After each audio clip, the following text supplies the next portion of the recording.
सुर में गाना सीखिए पाधानीसा ऐप के साथ। AI powered personal music teacher from Saregama.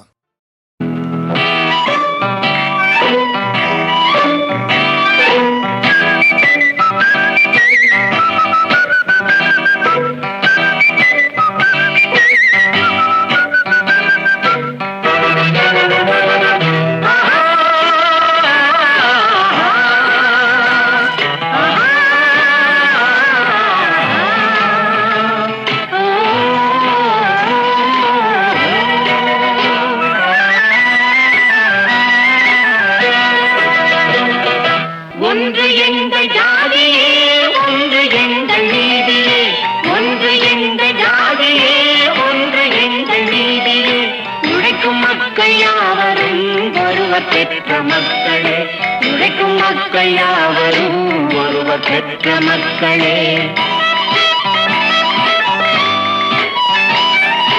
வெள்ளை மனிதன் வேர்வையும் கருப்பு மனிதன் கண்ணீரும், வெள்ளை மனிதன் வேர்வையும் கருப்பு மனிதன் கண்ணீரும். உப்பு நீரின் வடிவிலே ஒன்று சேரும் கடலிலே, உப்பு நீரின் வடிவிலே ஒன்று சேரும் கடலிலே. ஒன்று எங்கள் ஜாதியே, ஒன்று எங்கள் நீதியே. உழைக்கும் மக்கள் யாவரும் ஒருவர் பெற்ற மக்களே, உழைக்கும் மக்கள் யாவரும் ஒருவர் பெற்ற மக்களே.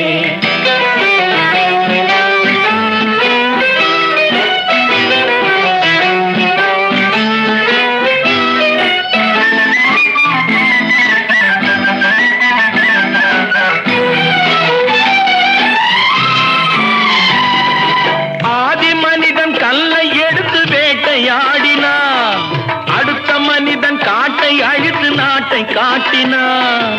மற்றும் ஒருவன் மண்ணில் இறங்கி பொன்னை தேடினான். ஆதி மனிதன் கல்லை எடுத்து வேட்டையாடினான், அடுத்த மனிதன் காட்டை அழித்து நாட்டை காட்டினான்.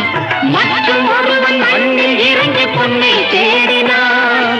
நேற்று மனிதன் வானில் தனது தேரை ஓட்டினான், இன்று மனிதன் வெண்ணிலாவில் இடத்தை தேடினான். நேற்று மனிதன் வானில் தனது தேரை ஓட்டினான், இன்று மனிதன் வெண்ணிலாவில் இடத்தை தேடினான். வரும் நாளை மனிதன் ஏழு உலகை ஆளப் போகிறான், வரும் நாளை மனிதன் ஏழு உலகை ஆளப் போகிறான். ஒன்று எங்கள் ஜாதியே, ஒன்று எங்கள் நீதியே. உழைக்கும் மக்கள் யாவரும் ஒருவர் பெற்ற மக்களே, உழைக்கும் மக்கள் யாவரும் ஒருவர் பெற்ற மக்களே.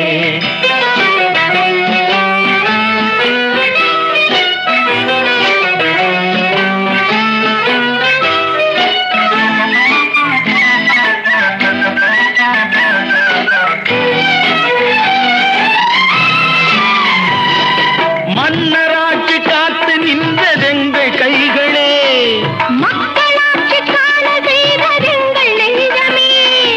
எங்கள் ஆட்சி என்றும் ஆளும் இந்த மண்ணிலே. மன்னராட்சி காத்து நின்றதெங்கள் கைகளே, மக்களாட்சி காண செய்ததெங்கள் நெஞ்சமே. எங்கள் ஆட்சி என்றும் ஆளும் இந்த மண்ணிலே. கல்லில் வீடு கட்டி தந்ததெங்கள் கைகளே, கருணை தீபம் ஏற்றி வைத்ததெங்கள் நெஞ்சமே. கல்லில் வீடு கட்டி தந்ததெங்கள் கைகளே, கருணை தீபம் ஏற்றி வைத்ததெங்கள் நெஞ்சமே. இல்லை என்பதில்லை நாங்கள் வாழும் நாட்டிலே, இல்லை என்பதில்லை நாங்கள் வாழும் நாட்டிலே.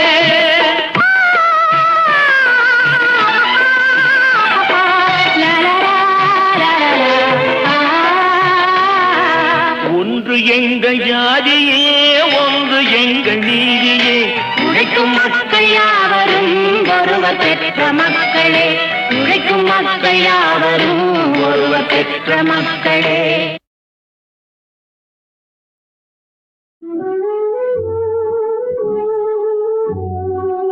நம்பினார் கெடுவதில்லை, நம்பினார் கெடுவதில்லை, நாங்கள் மறை திரிப்போம். நம்பினார் கெடுவதில்லை, நான்கு மறை தீர்ப்பு அம்பிகையை சரண் புகுந்தார் அதிக வரம் பெறலாம் அதிக வரம் பெறலாம் நான்கு மறை தீர்ப்பு நம்பினால் கெடுவதில்லை நான்கு மறை தீர்ப்பு முன்புமே இயற்கையின் சொல்லை மறந்திடுவோம் இயற்கையின் சொல்லை மறந்திடுவோம் இன்பமே வேண்டி நிற்போம் யாவும் அவள் தருவாள் யாவும் அவள் தருவாள் நான்கு மறை தீர்ப்பு நம்பினார் கெடுவதில்லை நான்கு மறை தீர்ப்பு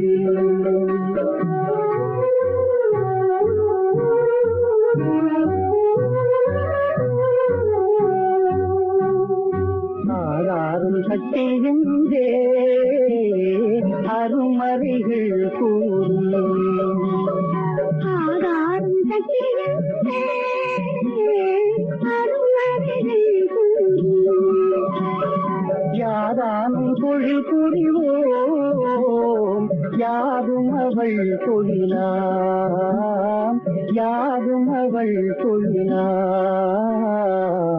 நான்கு மறை தீர்ப்பு நம்பினார் கெடுவதில்லை நான்கு மறை தீர்ப்பு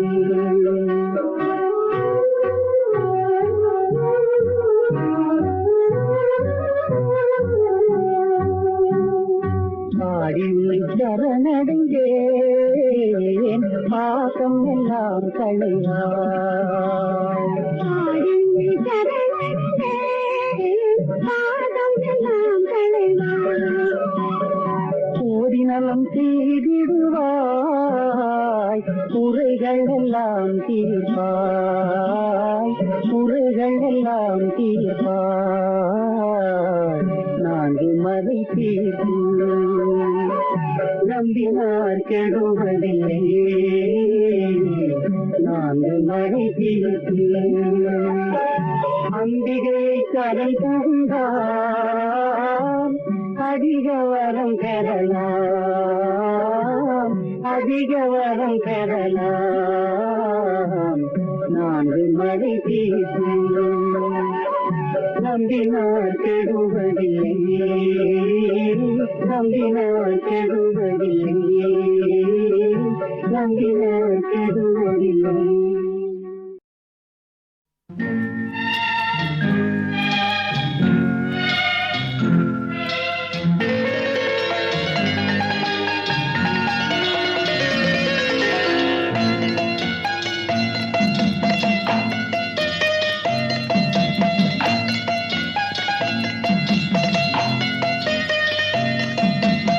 ஆறு மனமே ஆறு அந்த ஆண்டவன் கட்டளை ஆறு ஆறு மனமே ஆறு அந்த ஆண்டவன் கட்டளை ஆறு தேர்ந்து மனிதன் வாழும் வகைக்கு தெய்வத்தின் கட்டளை ஆறு தெய்வத்தின் கட்டளை ஆறு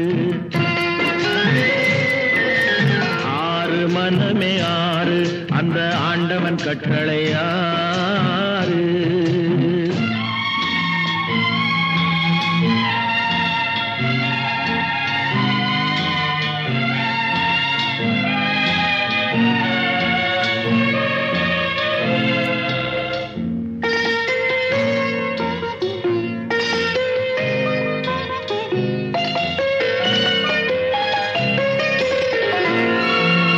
ஒன்றே சொல்வார் ஒன்றே செய்வார் உள்ளத்தில் உள்ளது அமைதி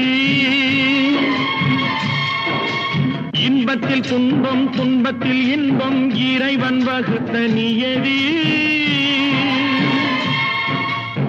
ஒன்றே சொல்வார் ஒன்றே செய்வார் உள்ளத்தில் உள்ளது அமைதி இன்பத்தில் துன்பம் துன்பத்தில் இன்பம் இறைவன் வகுத்த நியதி சொல்லுக்கு செய்கை பொன்னாகும் வரும் துன்பத்தில் இன்பம் பட்டாகும்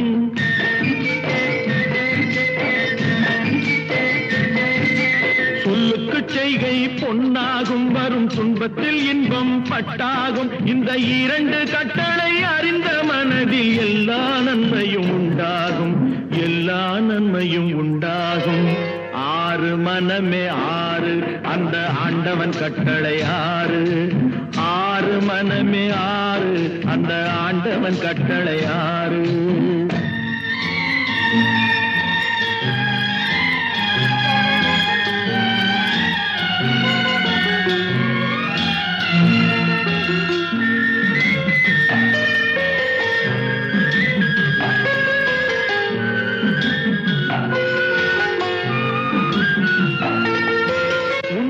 சொல்லி நன்மையை செய்தால் உலகம் உன்னிடம் மயங்கும் நிலை உயரும் போது பணிவு கொண்டால் உயிர்கள் உன்னை வணங்கும் உண்மையை சொல்லி நன்மையை செய்தால் உலகம் உன்னிடம் மயங்கும் நிலை உயரும் போது பணிவு கொண்டால் உயிர்கள் உன்னை வணங்கும் உண்மை என்பது அன்பாகும் பெரும் பணிவு என்பதும் பண்பாகும்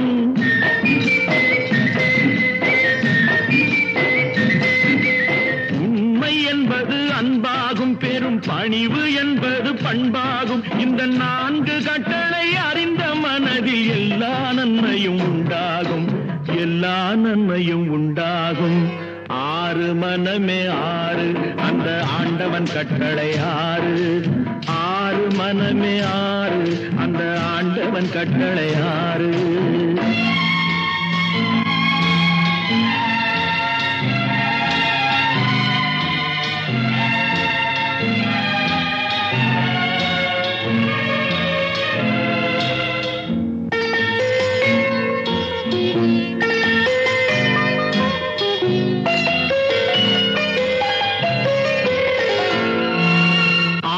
கோபம் களவு கொள்பவன் பேசத் தெரிந்த மிருகம்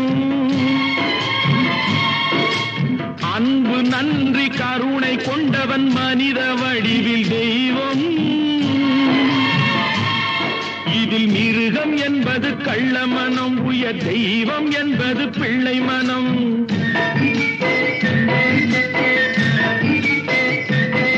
இந்த ஆறு கட்டளை அறிந்த மனது ஆண்டவன் வாழும் வெள்ளை மனம் ஆண்டவன் வாழும் வெள்ளை மனம் ஆறு மனமே ஆறு அந்த ஆண்டவன் கட்டளை ஆறு தேர்ந்து மனிதன் வாழும் வகைக்கு தெய்வத்தின் கட்டளை ஆறு தெய்வத்தின் கட்டளை ஆறு ஆறு மனமே ஆறு அந்த ஆண்டவன் கட்டளை ஆறு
தம்பி தூங்காதே தம்பி தூங்காதே, தூங்காதே தம்பி தூங்காதே, நீயும் சோம்பேறி என்ற பெயர் வாங்காதே.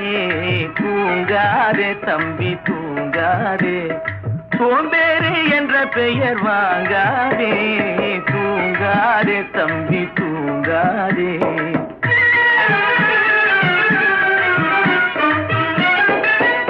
நீ தாங்கிய உடையும் ஆயுதமும் பல சரித்திர கதை சொல்லும் திரை கதவும். நீ தாங்கிய உடையும் ஆயுதமும் பல சரித்திர கதை சொல்லும் திரை கதவும்.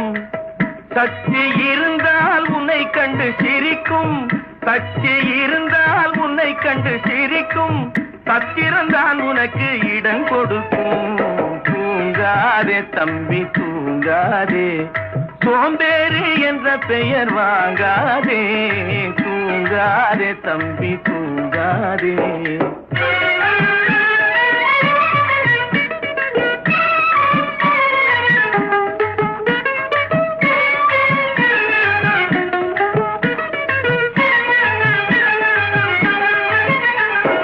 நல்ல பொழுதையெல்லாம் தூங்கி கெடுத்தவர்கள் நாட்டை கெடுத்ததுடன் தானும் கெட்டார். நல்ல பொழுதையெல்லாம் தூங்கி கெடுத்தவர்கள் நாட்டை கெடுத்ததுடன் தானும் கெட்டார். சிலர் அல்லும் பகலும் தெருக்கல்லாயிருந்து விட்டு அதிர்ஷ்டம் இல்லை என்று அலட்டிக் கொண்டார். அல்லும் பகலும் தெருக்கல்லாயிருந்து விட்டு அதிர்ஷ்டம் இல்லை என்று அலட்டிக் கொண்டார். பிழைத்து கொண்டோர் எல்லாம் பிழைத்து கொண்டார்.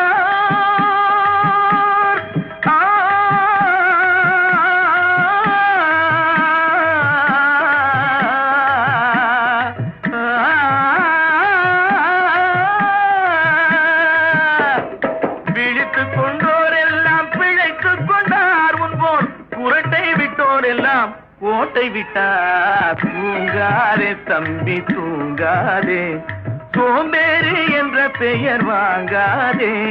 தூங்காதே தம்பி தூங்காதே.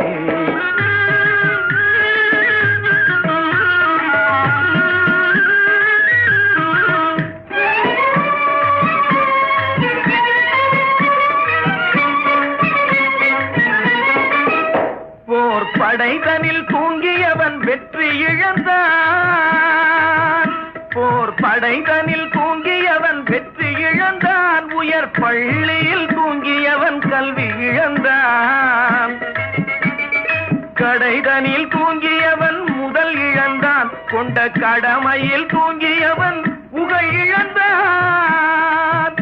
இன்னும் பொறுப்புள்ள மனிதரின் தூக்கத்தினால் பல பொன்னான வேலையெல்லாம் தூங்குதப்பா. தூங்காதே தம்பி தூங்காதே, சோம்பேறி என்ற பெயர் வாங்காதே. தூங்காதே தம்பி தூங்காதே, தம்பி தூங்காதே.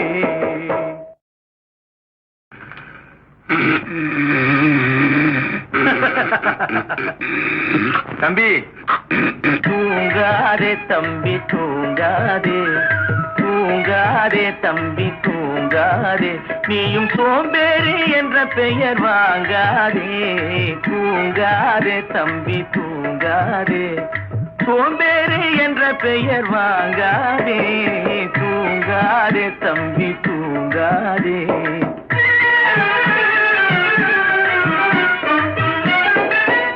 நீ தாங்கிய உடையும் ஆயுதமும் பல சரித்திர கதை சொல்லும் திரை கதவும். நீ தாங்கிய உடையும் ஆயுதமும் பல சரித்திர கதை சொல்லும் திரை கதவும். சக்தி இருந்தால் உன்னை கண்டு சிரிக்கும், சக்தி இருந்தால் உன்னை கண்டு சிரிக்கும், சத்திரந்தான் உனக்கு இடம் கொடுக்கும். தூங்காதே தம்பி தூங்காதே, சோம்பேறி என்ற பெயர் வாங்காதே. தூங்காதே தம்பி தூங்காதே.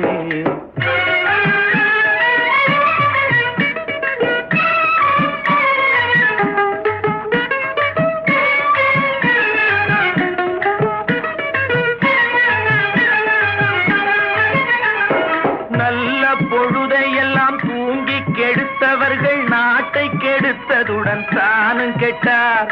நல்ல பொழுதை எல்லாம் தூங்கி கெடுத்தவர்கள் நாட்டை கெடுத்ததுடன் தானும் கெட்டார். சிலர் அல்லும் பகலும் தெருக்கல்லாயிருந்து விட்டு அதிர்ஷ்டம் இல்லை என்று அலட்டிக் கொண்டார். அல்லும் பகலும் தெருக்கல்லாயிருந்து விட்டு அதிர்ஷ்டம் இல்லை என்று அலட்டிக் கொண்டார். பிழைத்து கொண்டோர் எல்லாம் பிழைத்து கொண்டார்.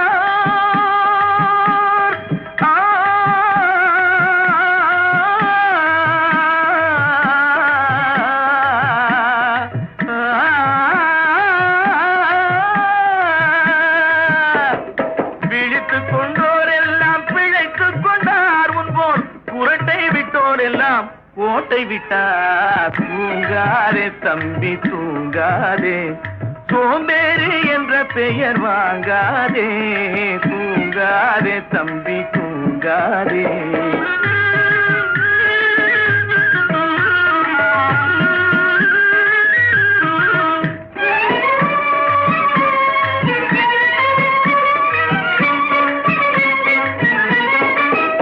போர் படைதனில் தூங்கியவன் வெற்றி இழந்தான். போர் படைதனில் தூங்கியவன் வெற்றி இழந்தான். உயர் பள்ளியில் தூங்கியவன் கல்வி இழந்தான். கடைதனில் தூங்கியவன் முதல் இழந்தான். கொண்ட கடமையில் தூங்கியவன் புகழ் இழந்தான். இன்னும் பொறுப்புள்ள மனிதரின் தூக்கத்தினால் பல பொன்னான வேலையெல்லாம் தூங்குதப்பா. தூங்காதே தம்பி தூங்காதே, சோம்பேறி என்ற பெயர் வாங்காதே. தூங்காதே தம்பி தூங்காதே, தம்பி தூங்காதே. In the Indian tradition, which says the moment you have trust, you will automatically have this attitude, whatever happens, happens for your own good. And when you have this attitude, you will find you will be able to manage fear in a much better way. There's a very beautiful story. It seems a king and a minister went out for hunting. Suddenly a tiger attacked, and the king killed the tiger. In the process of killing the tiger, he lost his thumb. He was very sad that he has lost his thumb. The minister had exposed himself to yoga, and therefore he told the king, Maharaj, don't have to be sad. Whatever happens, happens for your own good. The king got very annoyed, and he said, I've lost my thumb, and you say whatever happens, happens for my own good. It was not appropriate on the part of the minister to say at that time. The king got so annoyed, caught hold of the minister and pushed him in the well nearby. Unfortunately, the well had little water, so he was saved. And then the king asked the minister, whatever has happened, is this for your own good? And the minister says, whatever happens is for my own good. The king cursed. He said, what a silly thing, this fellow is in the well and says this for my own good. He leaves the forest, leaving the minister in the well. And as he was going, he went to the neighbor's village, and there a group of Kali worshippers caught hold of the king. Kali worshippers is a group of people who believe in human sacrifice. They caught hold of the king and said, we are going to offer you as Balidan. We are offering human sacrifice to goddess Kali. Their tradition is, if you offer human sacrifice, God will be pleased. This king said, please don't do this. I am the king of the neighboring kingdom. But the Kali worshipper says, it's still more good, this blue blood that we are offering. The king cursed, what is happening? And the next day when the chief priest came to do Balidan, the chief priest saw the king's thumb has been cut, and he said, please release the king and send him off, because in their tradition, any ahuti should be purna ahuti. Any offering should be a complete offering, and therefore God will get angry, so send him off. The king was very happy because his thumb is lost, his life was lost. If thumb was there, he would have been offered. And then he remembered what the minister said, whatever happens is for my own good. He comes running back to the forest, takes the minister out from the well, touches his feet, offers his apology, and then explains whatever has happened, to which the minister says, please don't thank me, don't apologize to me. What you did is really good, and what happened to me is good. If you had not pushed me in the well, then I would have been the perfect offering to Goddess Kali. They would have killed me. Whatever happened, happens for our own good. This type of trust when you have, you will be able to deal with death wisely, trusting that death also is a part of life, and learning to experience the mystery of existence, life opens up a different dimension. So the first great fear is the fear of public speaking. Second is the fear of death. Third is the fear of insecurity. Now this is another fear that one has to handle with understanding. Lot of people are insecure, and insecurity seems to literally eat people up. Now have a wise perception. Yoga says have a wise perception with reference to insecurity. You are afraid of insecurity because you have a conclusion of what security is. Please understand, our insecurity is always in contrast with what security your mind fabricates. So you have a concept, this is security, and from that light you find you are insecure. Insecurity means what? Is only in contrast with security you say something is insecure. Life is constantly changing. Therefore in Sanskrit the word jagat means jayate gacchati iti jagat. That which is born and that which goes is the world. World is constantly changing. Hercules said you cannot take bath in the river twice. Everything is changing.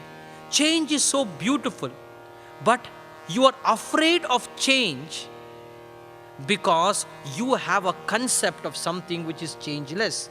And therefore if you say this is security, and from that contrast you become insecure. So if you can understand one thing, there's no such thing as security at all. Everything is insecure because everything is changing. This moment is gone.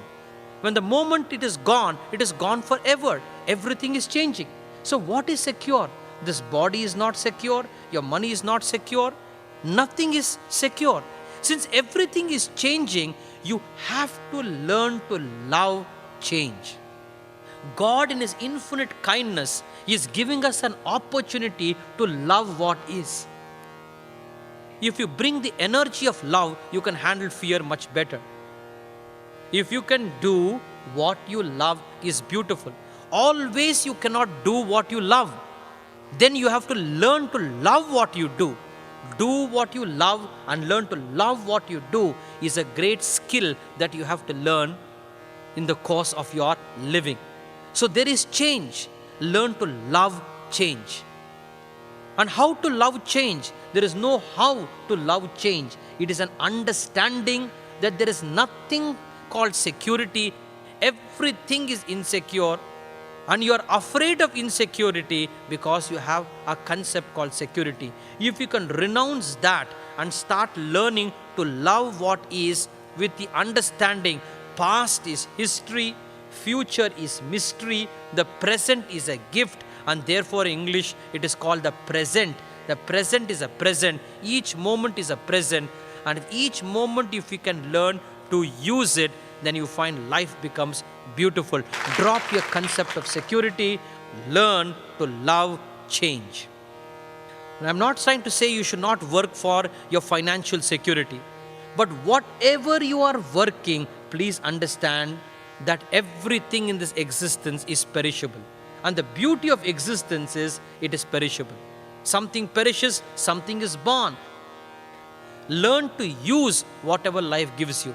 People always come and tell me, Swamiji, I'm unhappy because I don't have this. I'm unhappy because I don't have this or that. And I always tell them, it is not what you have. It is how you use what you have which makes a difference in life. What do I mean by that? It is not what you have. It is how you use what you have. You have eyes. If you do not know how to use your eyes and always look on what you don't have, then you will find having eyes doesn't mean anything. So if you can learn to use whatever life gives you, have eyes, use your eyes. You have brains, use your brain. Have legs, use your legs and hands. And then if you use whatever life gives you, life is beautiful. Unfortunately, people don't use what existence gives us. We are too lost in our expectation of what life should be. If you are wise and have love and trust, if God gives you poverty, learn to use poverty. If God gives you richness, learn to use richness. Because there's richness in poverty, there is also poverty in richness. See, people who are poor, they don't have problem of taxation. They don't have problem of dacoits ransacking them. There in poverty, there is also a dimension of richness. And people who are rich has its own dimension of poverty. If you can use whatever life gives you, that's a great skill that one has to develop. Life is like a laptop, but we are using it like a paperweight. Even though you're using laptop, but you're using it as a paperweight, exactly, life is so powerful, we don't use it. And to use it, what is required is love, what is required is commitment, what is required is understanding. And when you bring this, you will find whatever existence gives you, you'll use it. That's why when bad things happen to good people, they become better and not bitter. And that's a skill that you have to learn in life. Use change. And then you will find you will be able to be so creative in life. Creativity can be of two types. You can be destructively creative, you can be constructively creative. We are talking of a constructive creativity, not a destructive creativity. I was reading a cartoon, and the cartoon goes like this. Chief Minister of Bihar, just a cartoon, no criticism to anybody. The Chief Minister of Bihar was approached by the Prime Minister of Japan and told the Chief Minister, Bihar is so rich in natural resources, but why is it the poorest state in the country? So give Bihar to Japan. In 1 year, I'll convert Bihar into Japan. The Prime Minister of Japan offered it to the Chief Minister of Bihar. The Chief Minister of Bihar laughed at it and said, what is so great about this? You give Japan, in 6 months I'll convert Japan into Bihar. Now this is also creativity. I'm talking of a constructive creativity, not a destructive creativity. So if you can love change, understand change, use change, you'll find life can be extremely powerful. Insecurity is beautiful. Love insecurity because it opens up a dimension of mystery. Learn to renounce your conclusion of what security is and learn to love insecurity, and then you will find you will love change. When you are a child, there is a beauty. When you are a youth, there is a beauty. Middle age, beauty. Old age, beauty. These are the seasons of life. But you see people, when they are child, they want to become a youth. When they are youth, they are so unhappy being a single. They want to get married, then I'll be happy. When they get married, then they feel, oh, I should have been a bachelor. And thus it goes on. We do not know how to lovingly use the phenomena of change. Love insecurity. That's a great spiritual asset which yoga invites us to acquire. Fourth is the fear of rejection. A lot of people are afraid of rejection. And when you're afraid of rejection, then you will find your life becomes literally frozen. Now, please understand, nobody can reject you unless you feel yourself rejected. Somebody can say no to you.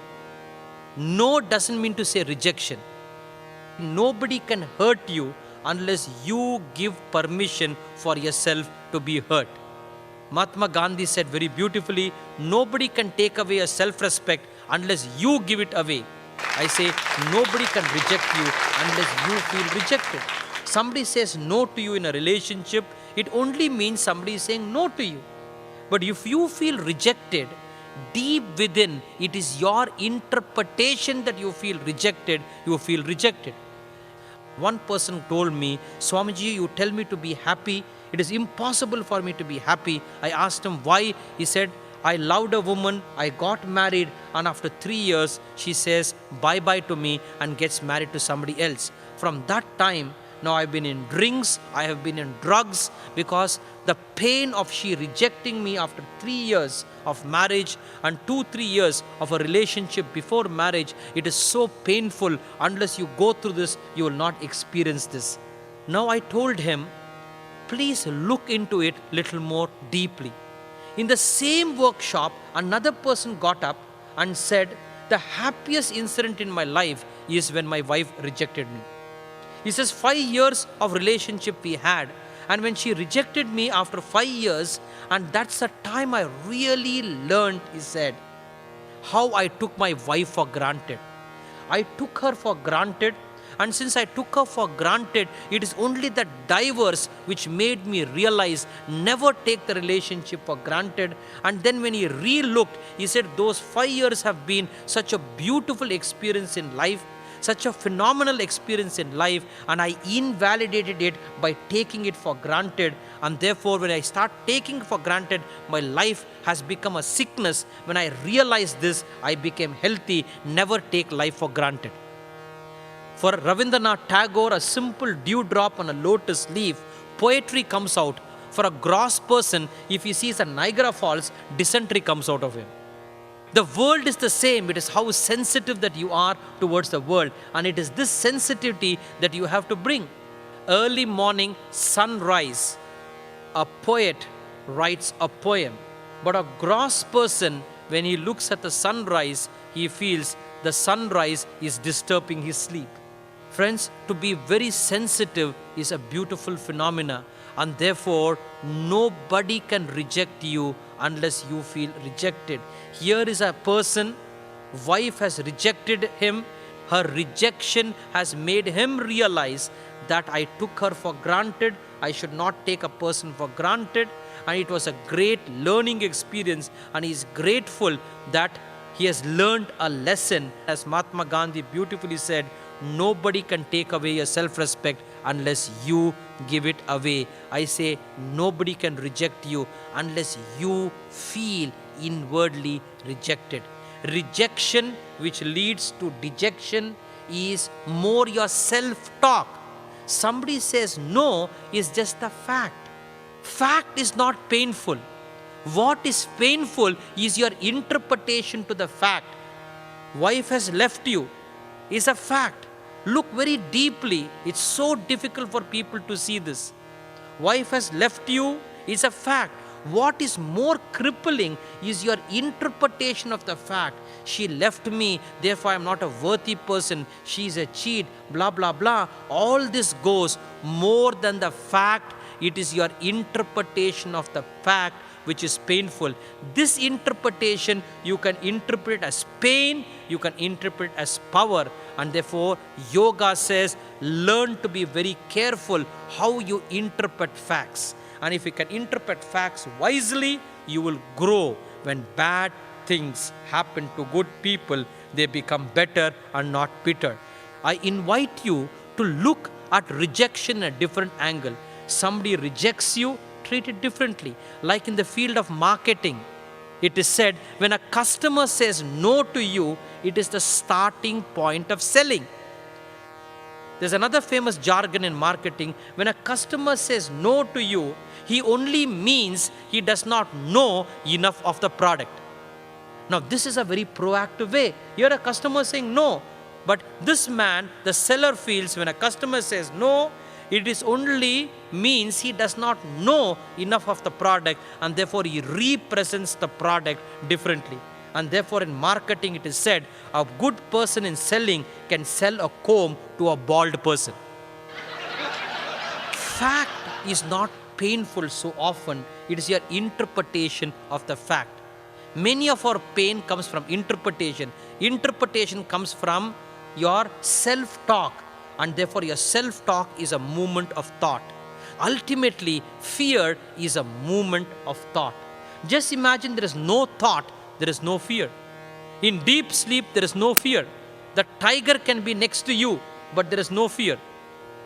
But tiger may not be next to you.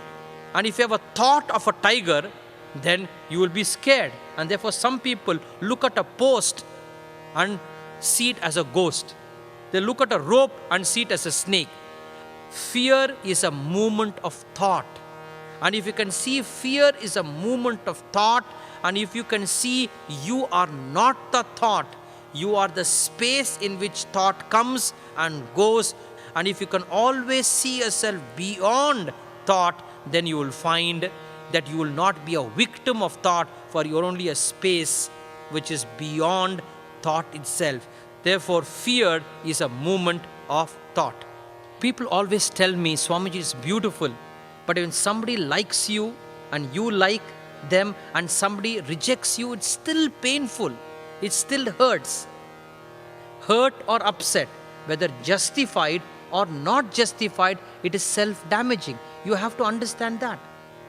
Now you may say, but it's natural for us to get hurt when somebody rejects you. The moment you say it's natural for us to get hurt, then you have no possibility for a higher dimension. I will give another answer. People get hurt when somebody rejects you. But if you have to be a winner in life, you have to operate from an extraordinary dimension. Like, if you want to be an Olympic champion, you cannot operate from an ordinary paradigm. You have to operate from an extraordinary paradigm. And what is the extraordinary paradigm? Is the understanding, hurt or upset, whether justified or not justified, it is self-damaging. If you can keep this constantly aware, it is like a diabetic person saying, Swamiji, it is easy to say don't eat gulab jamun, don't eat sweets, but naturally we'll get tempted. Now what can anybody say to such a person? The doctor has to say, whether it is natural or not natural, you are not supposed to eat. It is self-damaging. So if we have this conviction, hurt or upset, whether justified or not justified, it's self-damaging, then you won't give energy to hurt, you won't justify hurt. Most of the time we go on justifying it. We go on expecting something else should have happened. And in this game that we get lost, if we can renounce that and then learn to just see fear is a moment of thought, hurt is a moment of thought, I am beyond thought, that beyondness is what we have to experience. Finally, I like to say this, and this is the quintessence of my understanding of yoga and religion. When I find people struggling, I find most of their struggles, be it anger, be it fear, most of it is this: the greed to be somebody and the fear to be nobody is the biggest struggle that we are going through. If we can renounce the greed to be somebody, just renounce the greed to be somebody, and the fear to be nobody, if you can renounce that, you will find your life will be so beautiful. Why do you want to be somebody? Ego plays such an important role. Ego always wants self-importance. Ego wants self-importance. And many of our fear, anger, hurt is we are caught up in the game of self-importance.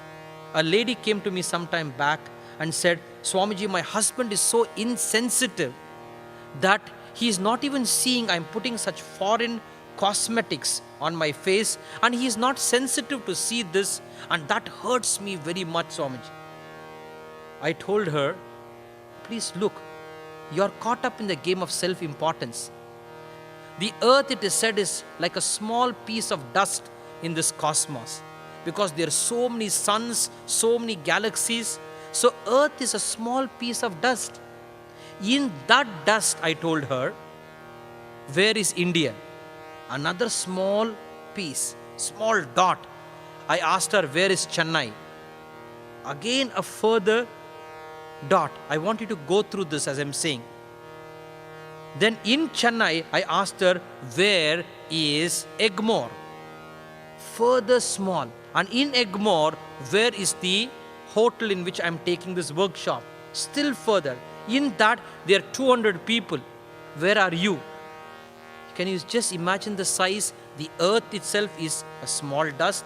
In earth, India, in India, Madras, in Madras, Egmore, in Egmore, this hall, in this hall, 200 people, and there you are a negligible person. Now see how crazy it is if you seek for self-importance. It is like a mosquito going in front of you and saying, oh, I have put lipstick and people are not appreciating me. We are smaller than the mosquito. And ego plays this game of self-importance. And because of ego, there is fear. The greed to be somebody and the fear to be nobody is the biggest struggle we are going through. And if you can just drop that ego and just be a nobody, and from nobody function. And therefore the famous expression in Indian culture is, you operate from emptiness and then you will find you will operate from fullness. Being empty, you operate from a different fullness altogether, and that will help you in managing fear much more wisely. Finally, healthy fear is very different from unhealthy fear. You should have healthy fear, but your fear should be legitimate to the situation. When there's a tiger coming and you say, I'm not afraid, then you have to be taken to a mental hospital. Maybe there's no time for you to take to the mental hospital. So healthy fear is okay. We are talking of unhealthy fear, projected and imagined fear. And if you can renounce that, then you will find life becomes very beautiful. And therefore, finally, learning to convert fear into love is the greatest asset that we owe to ourselves. May God bless you all.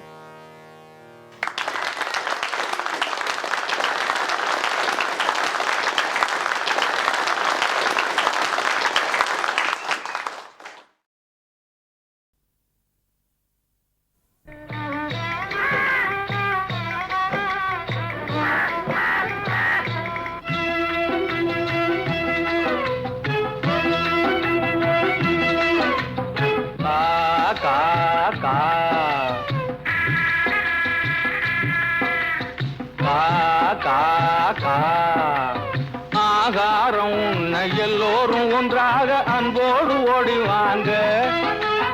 ஆகாரம் உண்ண எல்லோரும் ஒன்றாக அன்போடு ஓடிவாங்க என்ற அனுபவ பொருள் விளங்க, அந்த அனுபவ பொருள் விளங்க காக்கை அண்ணாக நீங்கள் அழகான வாயால் பண்ணாக பாடுறீங்க.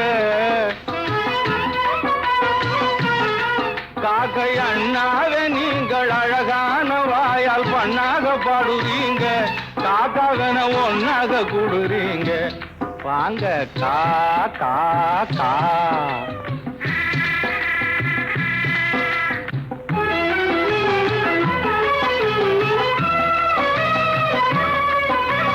சாப்பாடு இல்லாம தவிக்குதுங்க, எனக்கும் பாடு போட்டு மனம் குமுறுதுங்க. சாப்பாடு இல்லாம தவிக்குதுங்க, எனக்கும் பாடு போட்டு மனம் குமுறுதுங்க. உயிர் காப்பாத்த கஞ்சி தண்ணி ஊத்துங்க என்றால் காப்பாக போடுறாங்க பாருங்க. உயிர் காப்பாத்த கஞ்சி தண்ணி ஊத்துங்க என்றால் காப்பாக போடுறாங்க பாருங்க. அந்த சண்டாளர் எங்கவே, கண்ணலமும் நீங்கவே, காரணி வீதியிலே பாடுங்க.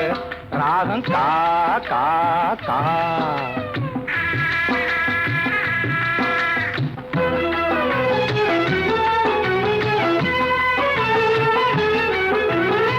எச்சிலை தண்ணிலே எரியும் சோத்துக்கு பிச்சைக்காரர் சண்டை ரோட்டிலே, பிச்சைக்காரர் சண்டை ரோட்டிலே.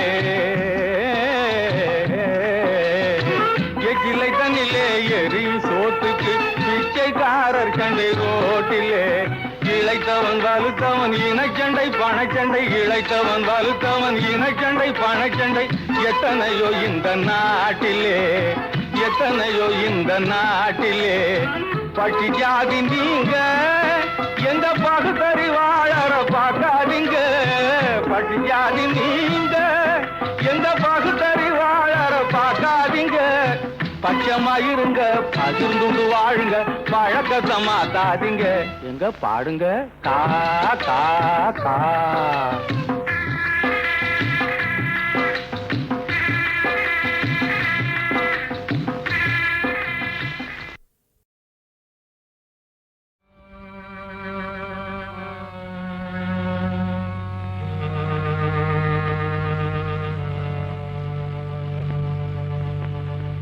ஒன்னும் புரியவில்லை தம்பி, எனக்கு ஒன்னும் புரியவில்லை தம்பி.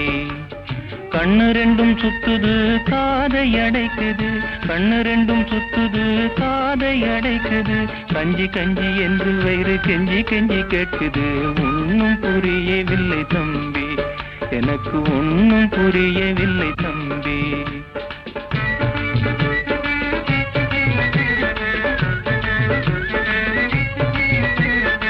இயற்கையின் செல்வமெல்லாம் ஏழையால பெருகுது, செயற்கை பணம் அவனை ஏற்று செல்லா காசாக்குது. இயற்கையின் செல்வமெல்லாம் ஏழையால பெருகுது, செயற்கை பணம் அவனை ஏற்று செல்லா காசாக்குது. விதியை நம்பி எத்தனை நாள் வீணை காலம் கழிப்பது, விதியை நம்பி எத்தனை நாள் வீணை காலம் கழிப்பது, வீணர் வாழ எத்தனை நாள் வீரம் குன்றி வாழ்வது.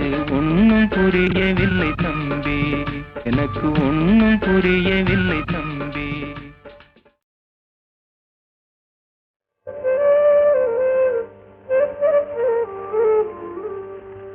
சிரிப்பு பாதி அழுகை பாதி சேர்ந்ததல்லவோ மனித ஜாதி.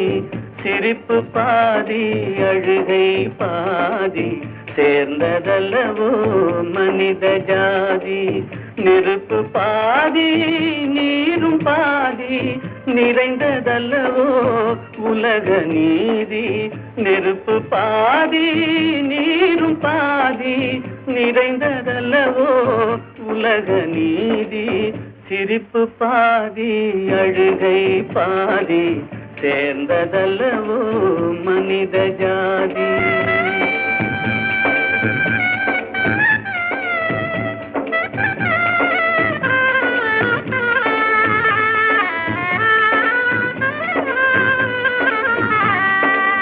பசித்த வயிற்றில் உணவு தெய்வம், பாலைவனத்தில் தண்ணீர் தெய்வம். பசித்த வயிற்றில் உணவு தெய்வம், பாலைவனத்தில் தண்ணீர் தெய்வம். கொட்டும் மழையில் கூரை தெய்வம், கோடை வெயிலில் நிழலே தெய்வம். ஓ சிரிப்பு பாதி அழுகை பாதி சேர்ந்ததல்லவோ மனித ஜாதி.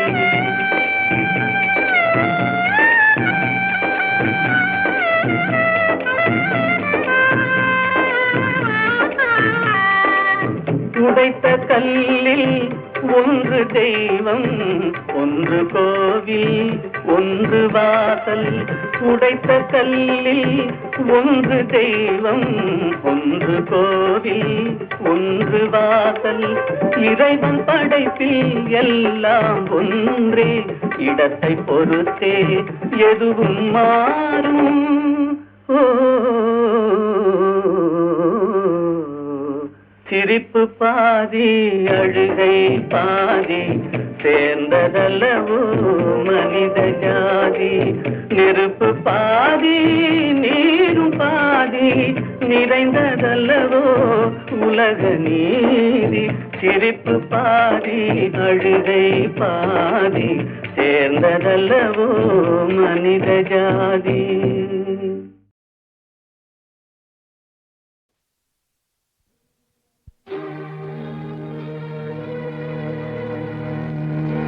ஓவியம் கலைந்ததென்று ஓவியர்கள் வெறுப்பதில்லை.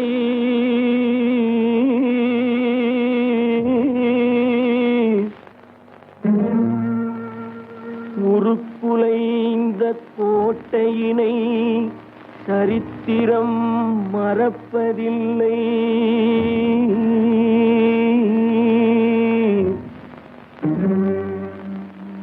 மறையாத காதலிலே மனங்கனிந்து வந்தாளோ.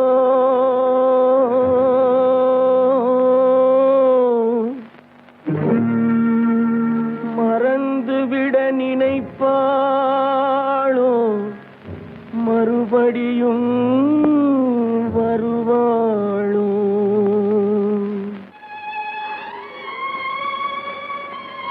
அம்மா என்னப்பா?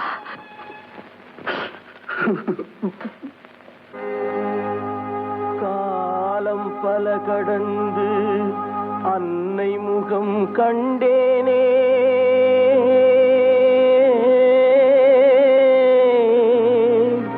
கண்ணீரும் புன்னகையும் கலந்து வர நின்றேனே.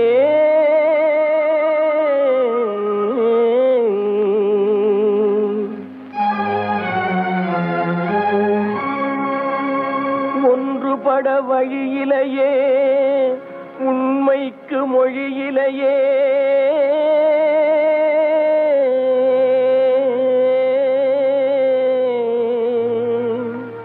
உள்ளம் திறந்து ஒரு சொல் சொல்வதற்கும் முடியலையே.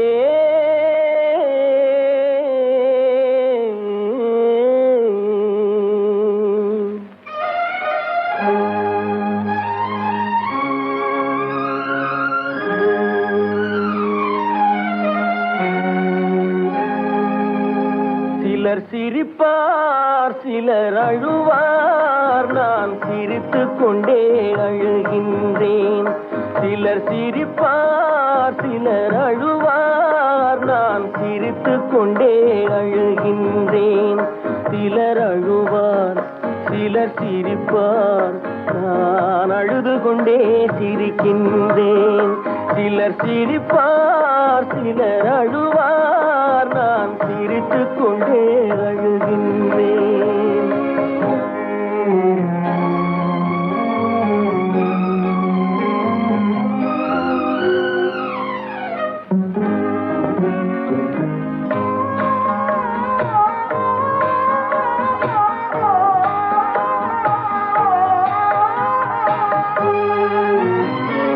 பாசம் நெஞ்சில் மோதும் அந்த பாதையை பேதங்கள் மூடும்.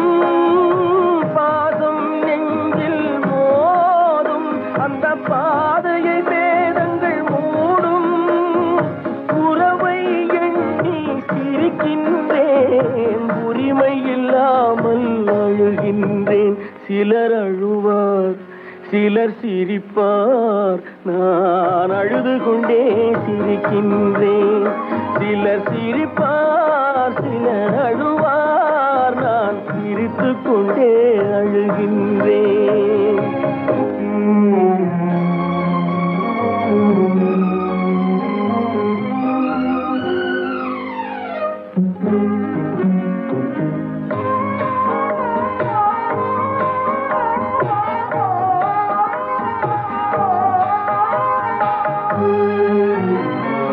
கருணை பொங்கும் உள்ளம் அது கடவுள் வாழும் இல்லம். கருணை மறந்தே வாழ்கின்றார், கடவுளை தேடி அலைகின்றார். சிலர் அழுவார் சிலர் சிரிப்பார், நான் அழுது கொண்டே சிரிக்கின்றேன்.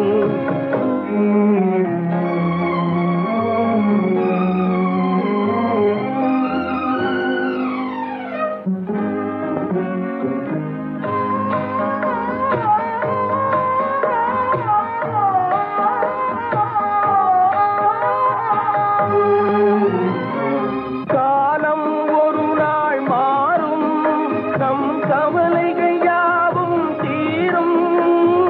காலம் ஒரு நாள் மாறும், நம் கவலைகள் யாவும் தீரும்.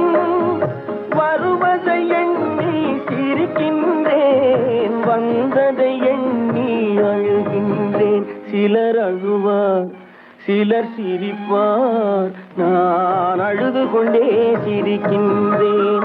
சிலர் சிரிப்பார் சிலர் அழுவார், நான் அழுது கொண்டே சிரிக்கின்றேன்.